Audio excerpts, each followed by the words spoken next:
Hi there. I wanted to thank you for joining me for today's chapter of The Prisoner of Zenda, chapter 7. But I also wanted to start with a little bit of a warning. Today's chapter does include quite a bit of violence. There's some death in it.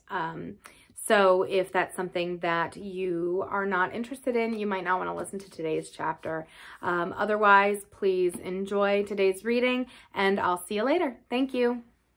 Today's chapter of The Prisoner of Zenda is chapter 7. His Majesty sleeps in Streslau. I put my arm round Sap's waist and supported him out of the cellar, drawing the battered door close after me. For 10 minutes or more we sat silent in the dining room. Then old Sap rubbed his knuckles into his eyes, gave one great gasp, and was himself again. As the clock on the mantelpiece struck 1, he stamped his foot on the floor, saying, "They've got the king."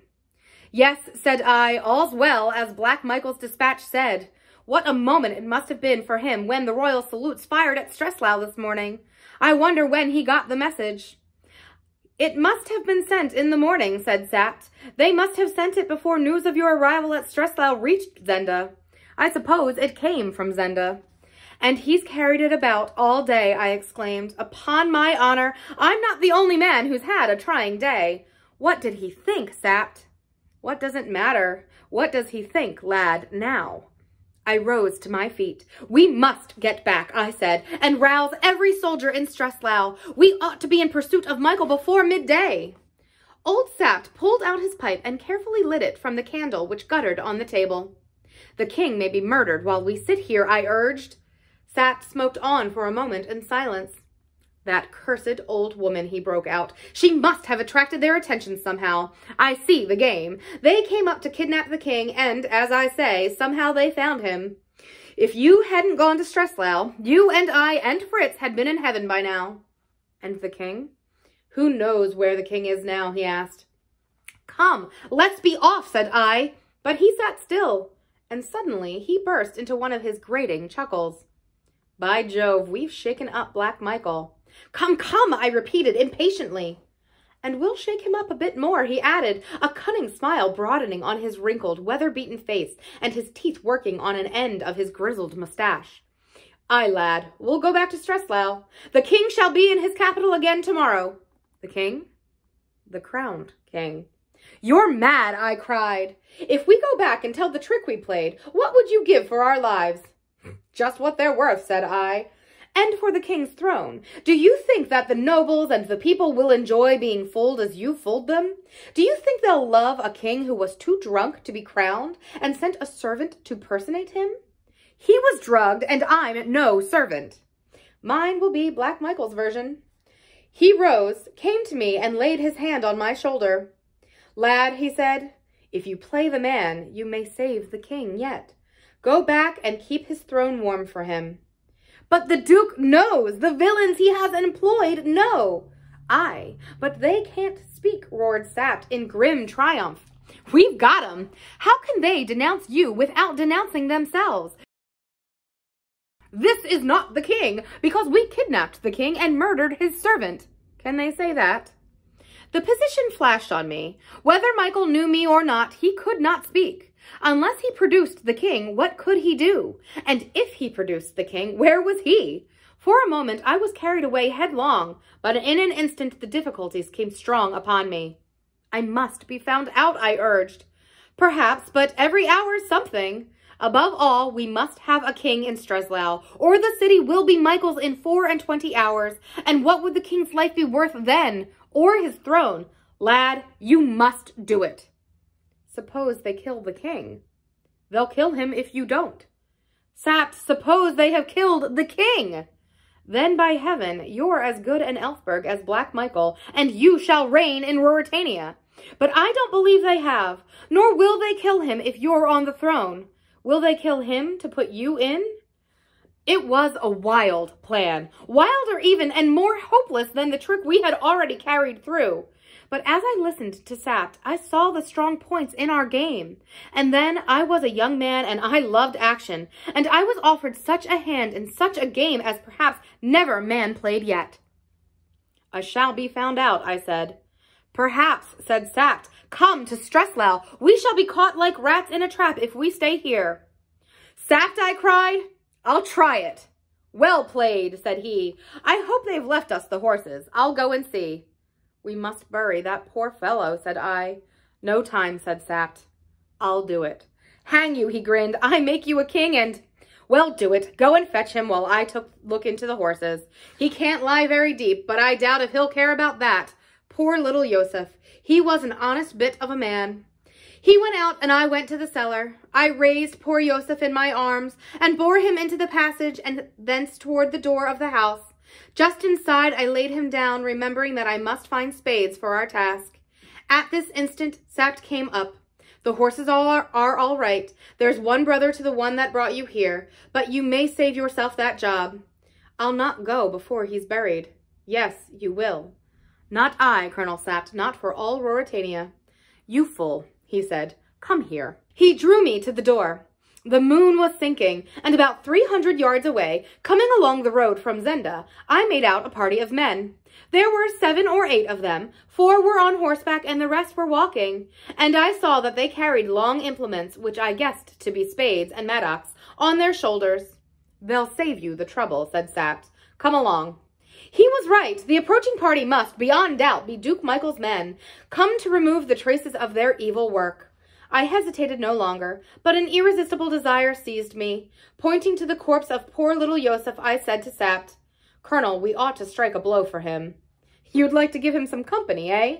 But it's too risky work, your Majesty. I must have a slap at him, said I. Sapt wavered.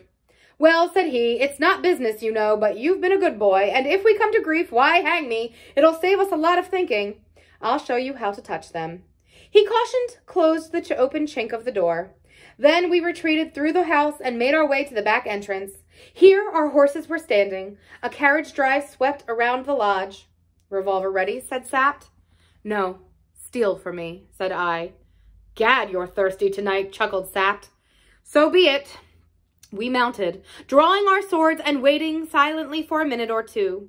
Then we heard the tramp of men on the drive on the other side of the house. They came to a stand, and one cried, Now then, fetch him out. Now, whispered Sapt. Driving the spurs into our horses, we rushed at a gallop round the house, and in a moment we were among the ruffians. Sapt told me afterwards that he killed a man, and I believed him, but I saw no more of him. With a cut, I split the head of a fellow on a big brown horse, and he fell to the ground. Then I found myself opposite a big man, and I was half conscious that another to my right. It was too warm to stay, and with a simultaneous action, I drove my spurs into my horse again, and my sword full into the big man's breast. His bullet whizzed past my ear. I could almost swear it touched it. I wrenched at the sword, but it would not come, and I dropped it and galloped after Sapt, whom I now saw about 20 yards ahead. I waved my hand in farewell and dropped it a second later with a yell, for a bullet had grazed my finger, and I felt the blood. Old Sapt turned round in the saddle. Someone fired again, but they had no rifles, and we were out of range.